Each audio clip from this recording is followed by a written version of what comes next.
Are house prices really going to rise here in Halifax? I don't think so. But Matt, you're thinking something way different than I am. Yeah. So tell me why.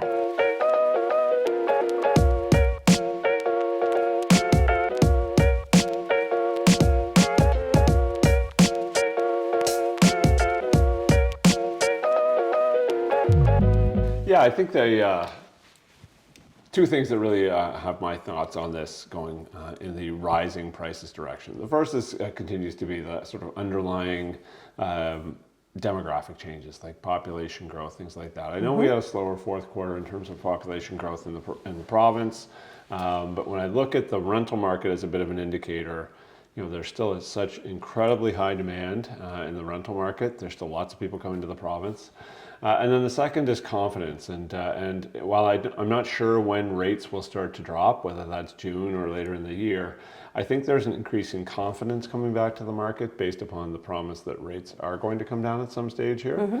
And that's by bringing more buyers back in. So, I think that will drive prices up a little bit when compared to last year, which was, I would say, a notably slow year in terms of the number of transactions happening. Yeah, it was slow. Yeah. But when you're talking about prices going up, so I believe, well, this is my take anyway. Yep. Up to March, 81% of what sold was under $699. Okay. If I were to break that little bit down, 40% was under 500. Okay. So that's a big, that's 81%. Under $699. Now, what's odd for April, right? Where's my stats saying?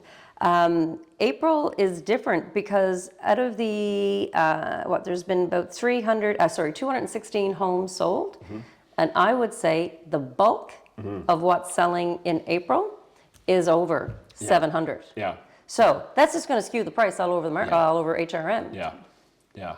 This is the challenge with the stat like average price too, right? Is that the mix of homes that sell can really affect average price as well. So, in our conversation that we were having sort of via text earlier, you talk about the semi in Sackville that sold last year for this price. I was going there. Is it still, is it worth more today or is it worth less today? And so comparatively, it's hard to get into that granular a look and say, well, that place is worth 10% more today than it was a year ago, right?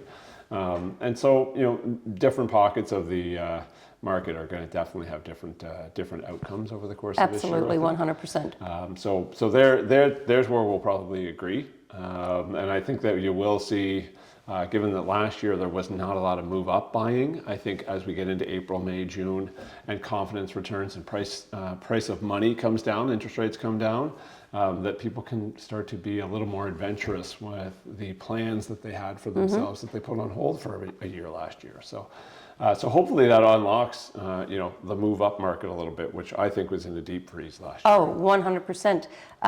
But there's been 398 homes listed this month so far. And we're only mid-April. And that's a huge uptick from what was happening January, February, March. Is it because the consumer is feeling more confident, like the seller? What's triggering them, you believe, to list? My opinion is that everyone took a pause last year, and there's only so long that can last, right? We take a pause because we're unsure. You see interest rates rise that quickly, you start to get unsure about, well, geez, am I selling at the wrong time? Am I buying at the wrong time? All those things keep you on the sidelines.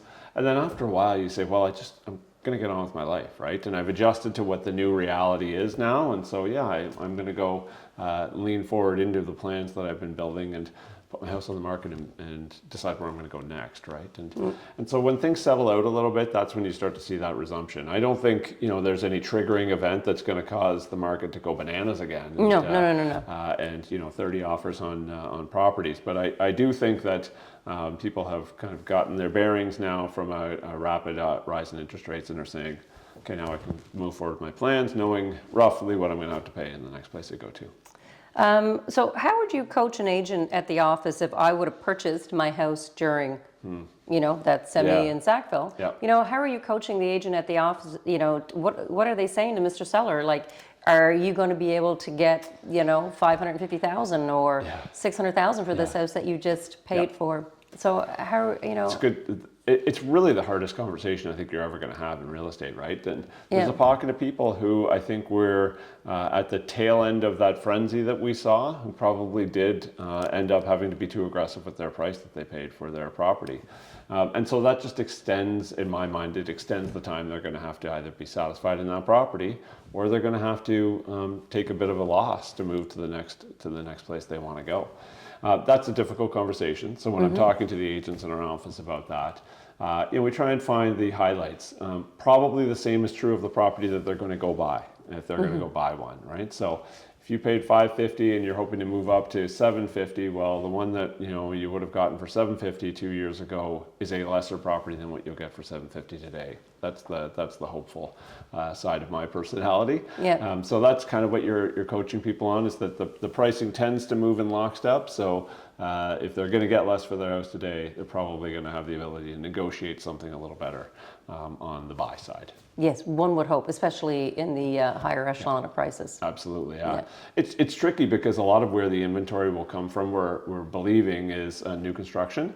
So new construction, there tends to not be as much negotiation, and it's driven by the cost of the underlying materials and labor. So if you're selling your resale home, you know, you might be taking a little bit of a loss without the ability to negotiate new construction.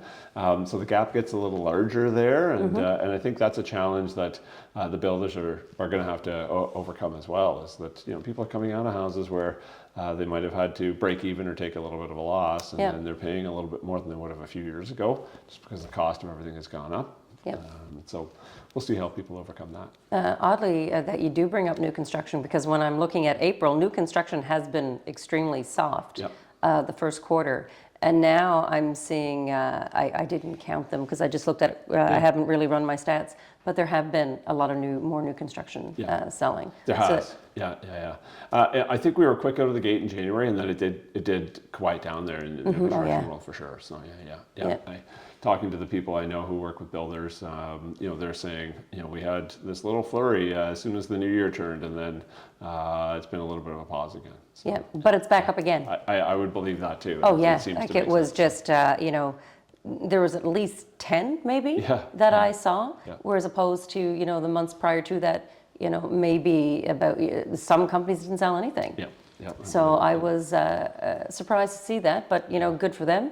And certainly, you know, good for the average home price, bringing it up. Yeah, and honestly, I think, you know, it is good for them, but we all would love just consistency here, right? Nobody wants to be on the roller coaster when it comes to this, you know, asset, right? Not the buyer, not the sort of typical reseller, and certainly not the builders, right? Like, if you ask them, listen, I want to sell 50 houses in a year as a builder, you want to sell 4 a month. You don't want to sell 10 in January, none in February, March, and then 10 again in April, right? Like that's a stressful way for everyone to have to run their lives. And so, you know, that's a thing that I think is true for all the parties involved, and it is tricky to be on that roller coaster. You know it. Your business is it rises and falls. You know, sometimes overnight, right? And, absolutely. And so, you know, it would be nice if we saw more consistency there. No, I agree. Well, thank you for joining me today. I really appreciate your time. Always my pleasure. Thank you.